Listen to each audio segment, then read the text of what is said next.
Good morning and welcome everyone to our webinar on 3 ways to make the most of your code review. My name is Matt Attaway, the Director of Community Development here at Perforce, and I'll be the moderator for today's discussion. Today we have Geoff Nicol, the Perforce Security Architect, who will be sharing some of the lessons he's learned about effective code reviews while working on Perforce Swarm. We'll save about 10 minutes at the end for questions from our audience, so send in your questions via the Q&A widget. Also know that we will be sending a link to the recording to all registrants by the end of the week. And with that, I'm happy to introduce our presenter. So Geoff Nicol is a technical architect here at Perforce Software who brings security expertise to the Swarm project. He is an avid collector of hobbies, but writes software for his day job.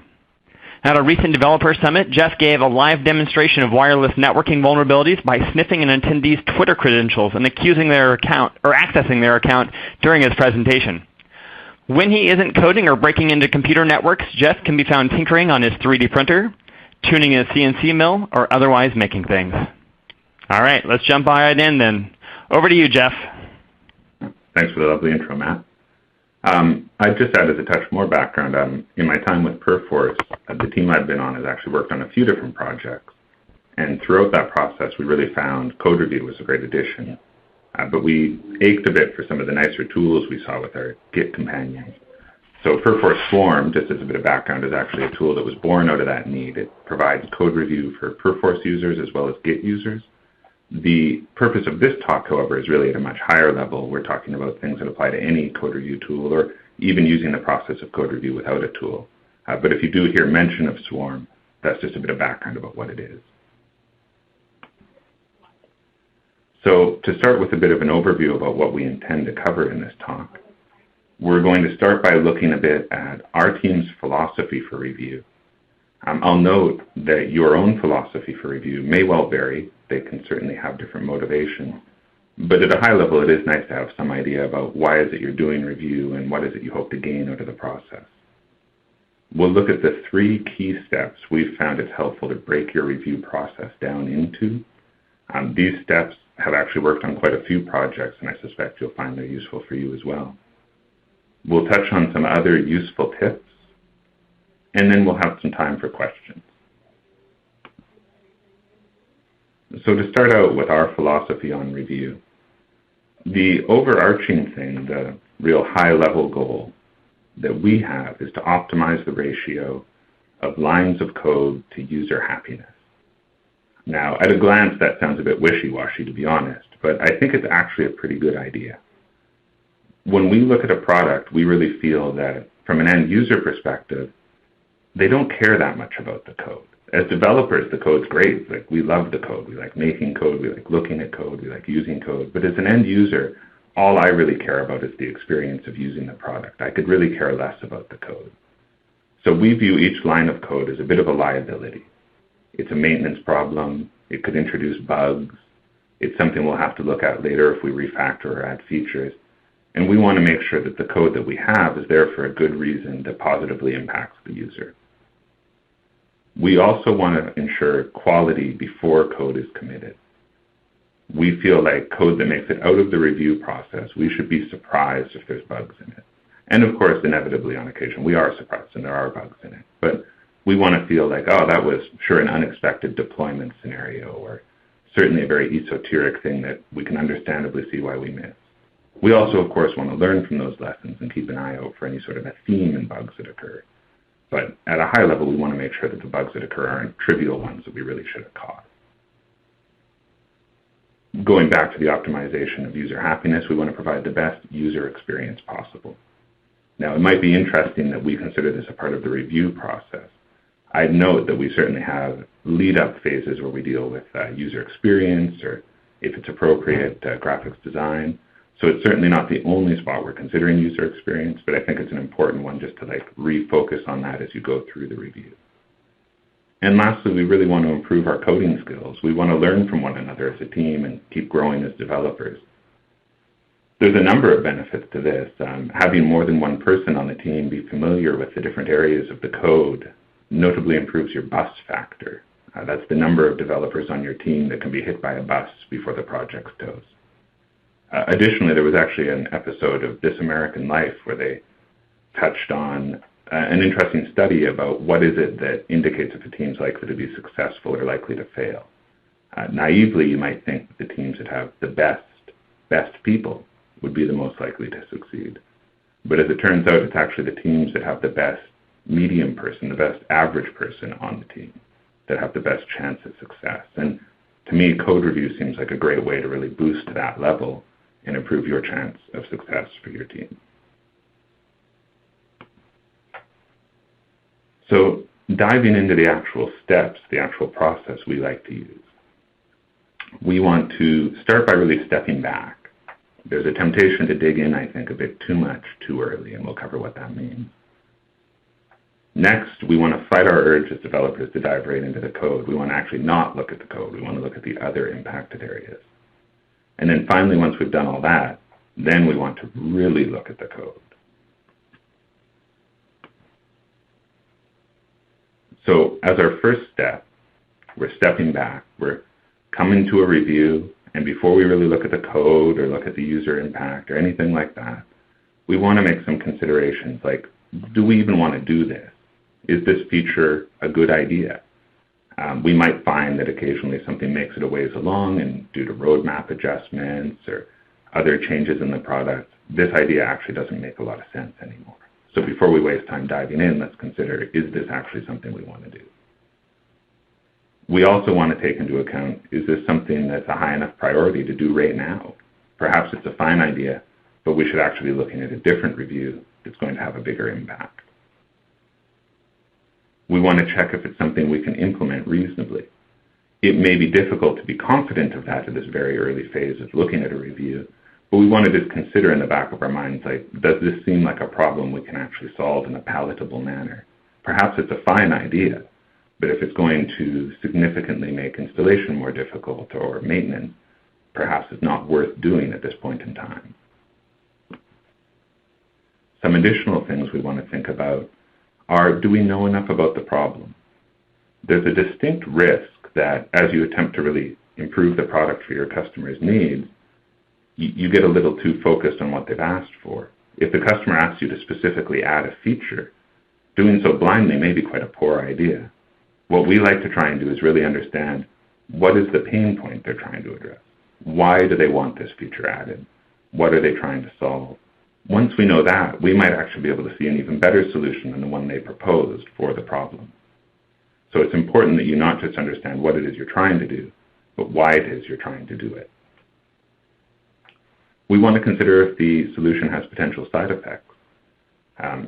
It's good to start thinking about this very early in the process. Is this fix going to impact documentation, testing, setup, other products that integrate? It's easy to overlook some of these things, and the earlier you start thinking about it, the better. Finally, as part of the step back phase, we want to give consideration to whether or not this change will take the product off the roadmap. Perhaps it's at a high level a fine feature addition, but it could be that it's so distanced from our core competency that it actually makes the product more confusing to use and less pleasant. We want to make sure it kind of aligns with the roadmap. We also want to look forward a bit on the roadmap. Perhaps we have some other features planned that would conflict or at least influence how we go about doing this. For our team, another thing we want to carefully consider is whether or not it's too late in the release cycle. We actually deploy our product internally and make use of it between our external releases. And we find that's quite valuable. Often, after having some time to utilize a feature, we find that, it would actually be better if it flowed a bit differently now that we've played with it for a while. It's also an opportunity to shake out any remaining bugs before our customers have to do that for us. So if it's a large feature, we prefer to do it a bit earlier in the release cycle and not right at the last minute. We try and sort of put in lower risk, smaller things as the date approaches. So at this point, you've basically attempted to step back from the problem. You haven't really looked at the code. You haven't particularly looked at the implementation. You're just trying to consider, is this a problem we want to solve? Do we know how to solve it? And what are some of the impacts of solving it? Once you've completed that, you can move on to the next phase. So the next phase is to not look at the code. And I think this is interesting because as a developer, my first instinct is like, I want to dive in there and look at the code. But there's actually a lot of value to not doing that initially, particularly from the standpoint of using your time optimally. So when we're not looking at the code, what we actually want to consider is if it's impacted, let's start with the UI. We actually find quite commonly the user interface, I mean, this is what the user is truly experiencing. This is the thing they actually care about. And so if your UI isn't really working well, if the flow is poor, you're going to find that if you jump into looking at the code, that's not a very effective approach because you're looking at code that's actually going to get churned away once you get to the point of looking at the UI. So we want to make sure we like the general flow of the user experience. We like the way they went about doing it. And also that's quite important to us that every UI addition has to be there. When you are adding things to the UI, you're actually adding to the user's cognitive load. You're making them think. And we all have to think quite a lot already. We don't want to do more of it needlessly. So if something is going to get added to the UI, it really has to fight for its life. And another important focus for us is we want to make sure that it looks good. When you're going through the process of using an application, it's not just about the flow of the task, so that's certainly very important, but it should be pleasant to experience it. It should look attractive. It should be intuitive. Terminology should be understandable. We feel like the review is a good point to look at some of these things. A nice aspect of starting with this is you may find that, well, no, in fact, the flow isn't quite good. Well, if the flow is a little off, that's often going to notably impact the code. By looking at this first, we can avoid the difficulty of having to review code that just goes away. If integrating, it's important to look at the API. You might not have a significant UI impact. Perhaps you're provisioning a new API for external parties to use, or perhaps you're connecting up to an external API. Think of that a bit as the user interface in that case. If you're exposing an API, make sure things sort of feel and flow well on it. If you're integrating with another API, make sure you start by having a bit of an understanding about what your options are. What facilities does that API provide, and how can you go about potentially doing things? It's difficult in the review process to critique how effective a solution they have if you don't really know what your options are.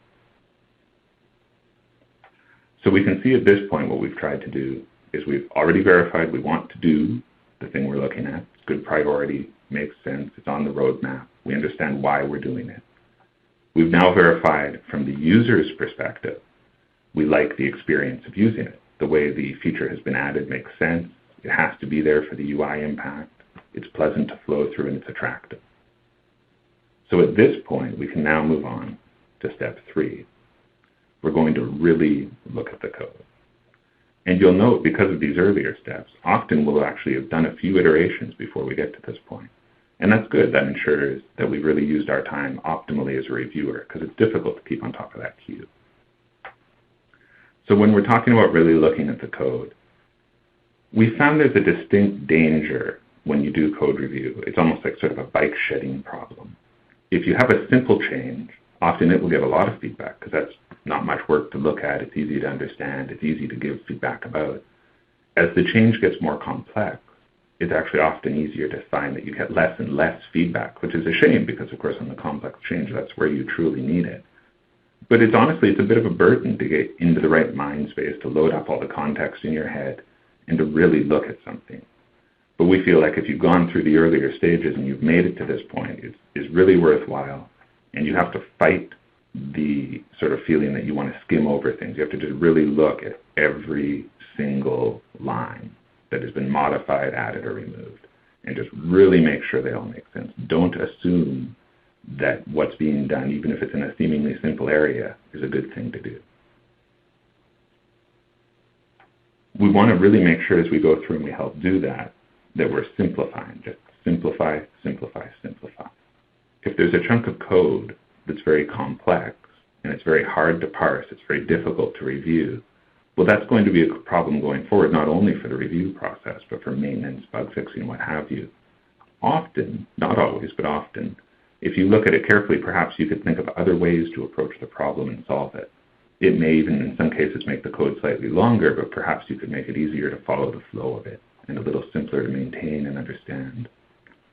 Another thing I'd note in the realm of just too difficult to look at or too large is we sometimes find a review ends up being a bit too much to bite off in one chunk. Though we want the whole feature, we often actually end up breaking a review up a bit. If you're looking at it and there's a ton of files touched and a ton of churn, it's worth considering maybe we could phase this into the main line in a few steps where potentially there's no actual real impact to the user off the earlier steps, but they make the review process much easier.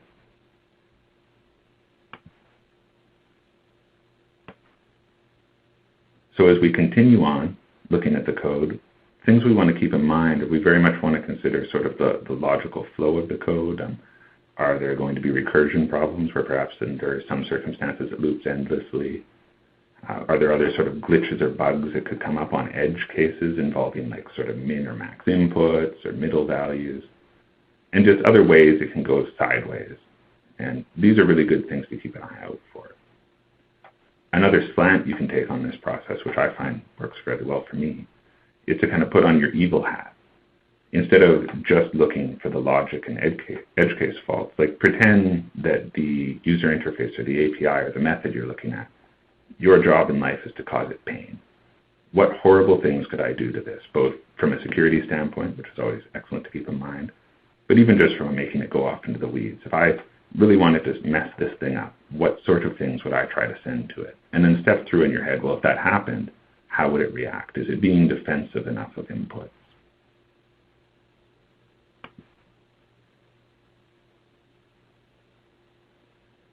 As you're going through this process, and you're looking at the code and you're giving feedback, you want to also keep in mind that it's important to balance for readability.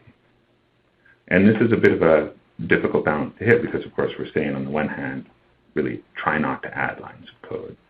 Well, one way to do that would be just put everything on one line and use semicolons heavily. But we really want to make sure that what we've done is understandable. When you come back in 6 months and you look at it, you want to really make sure you can easily get back up to speed on what's happening and why it's happening. So readability we consider very important on the code. A couple aspects of that include commenting and variable naming. For comments, useful comments are great. There's a real danger, though, that if you go around just adding comments, perhaps just based on convention or for the sake of it, they become noise and you stop reading them to a degree. So it's actually quite beneficial to make sure you're not just needlessly adding comments. And generally speaking, you want to have your comments focus on why you're doing something. If you've balanced for readability, hopefully, I'll be able to tell what you're doing. I can see you're incrementing a variable or touching a file. But it's not always obvious, like, why are we doing that? What's the motivation behind it? So generally, why comments are better than what comments. One exception can be if you have a rather long chunk of code. If you've got a large contiguous block of code, having a single comment at the top that just sort of gives you a bit of an overview of what the overall steps are of these 3 if-else branches, as an example, can actually be quite helpful. And I'd note variable naming, which is considered with cache invalidation one of the hardest problems in computer science. We consider it very important to name things well for variables, classes, methods, what have you. One of my coworkers actually quite wittily observed, if you don't know what to name something, if you're having a hard time coming up with a good name for it, it might actually be an indication that you don't really know what it's doing or what it's there for.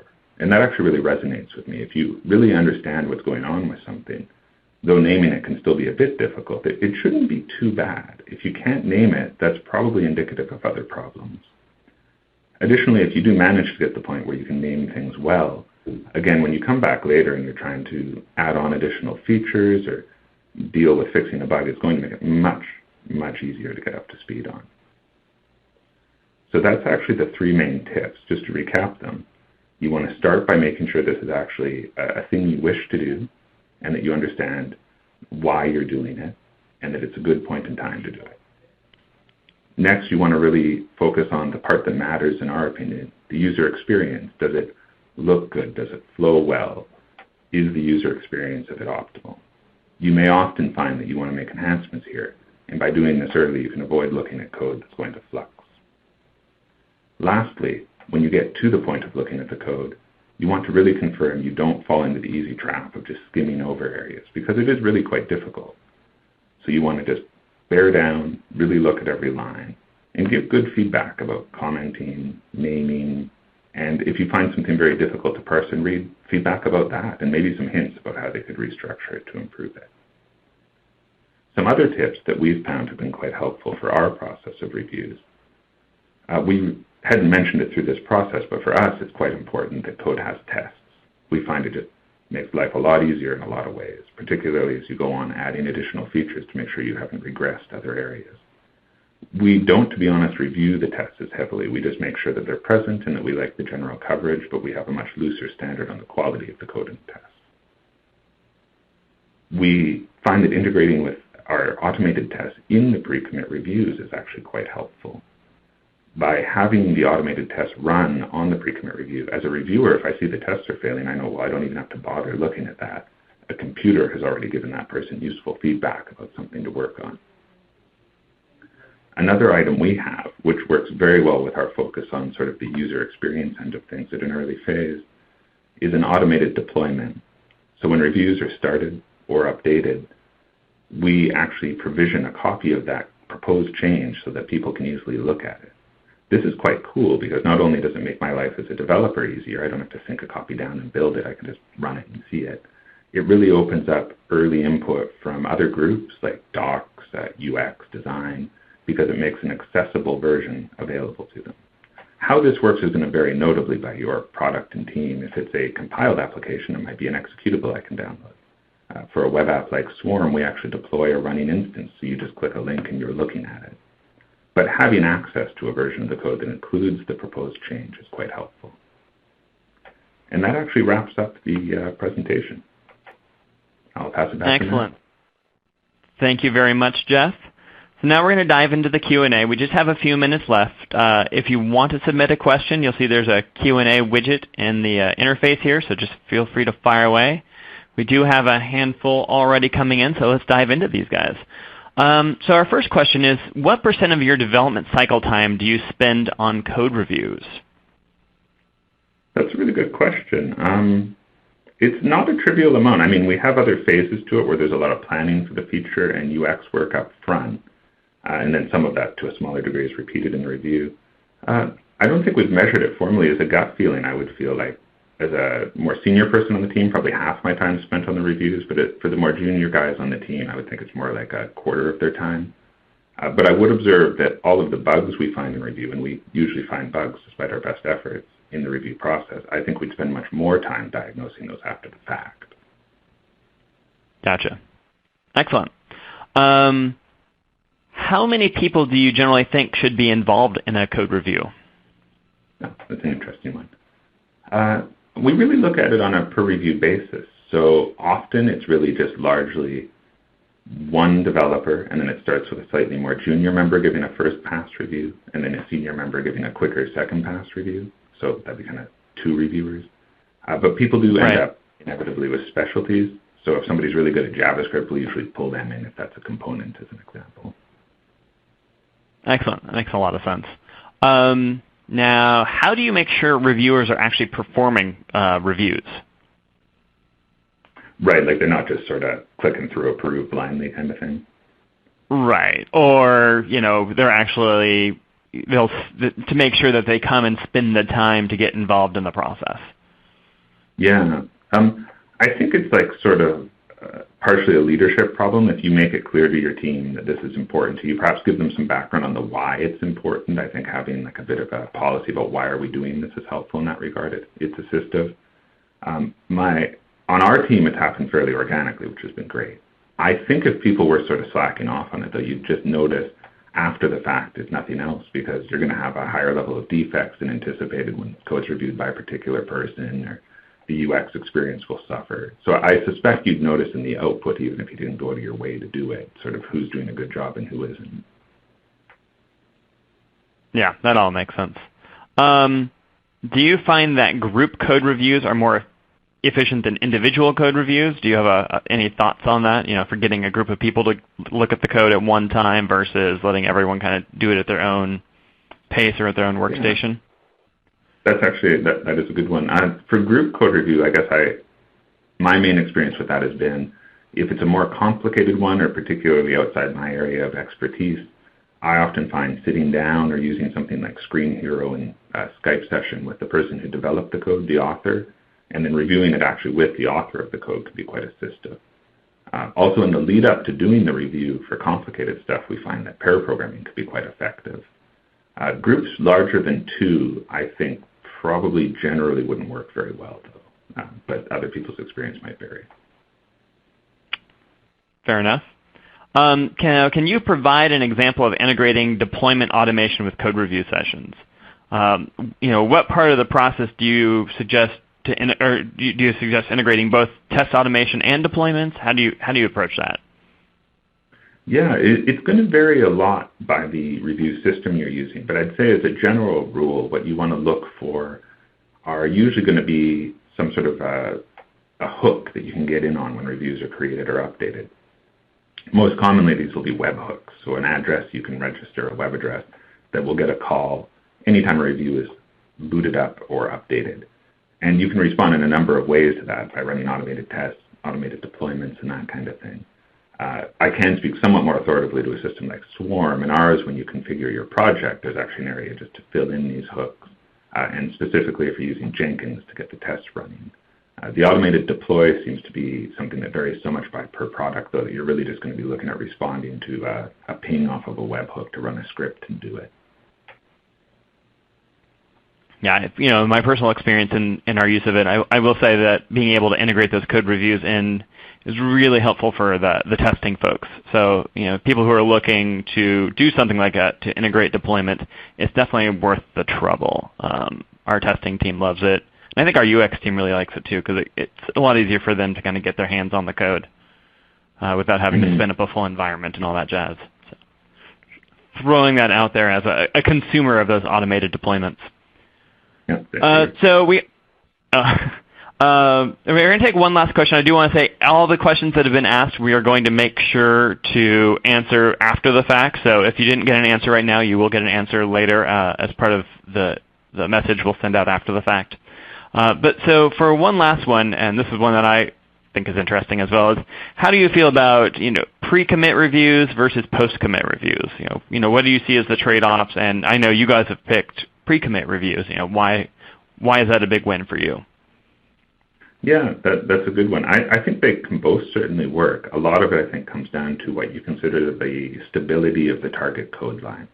So we're generally reviewing against code that's going to go into main. And for us, main should be something that we can deploy internally that's stable and that's usable. For other teams, main might actually be a bit softer a lot of the time, and it's okay if there's like a slight chance of it being borked.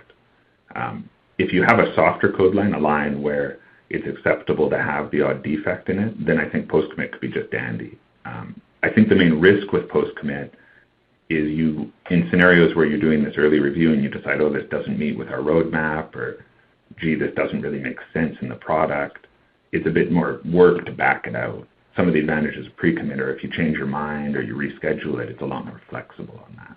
But either method's better than none. Indeed. Yeah, and certainly I would say for, if you're going to go with a post-commit review, looking at implementing things like feature flags so you can disable those features very easily until they have been validated is a really solid way to go too. So it's going to kind of depend on your architecture in that way. All right, so we're going to wrap it up here. Thank you, Geoff, so much for being with us today, and thank you all for joining us. We will send out a link to the recording by the end of the week, and we'll also follow up with you if we weren't able to answer your questions live today. I did see a couple of kind of like long-form questions, and I do want to say if you're interested, you always feel free to post to the forums. There's a big, wide community there of Perforce users who do software development of all sorts of types. And we're also out there as well, so we'd be happy to have some of these kind of longer-form discussions out there. So thanks, everyone, and goodbye.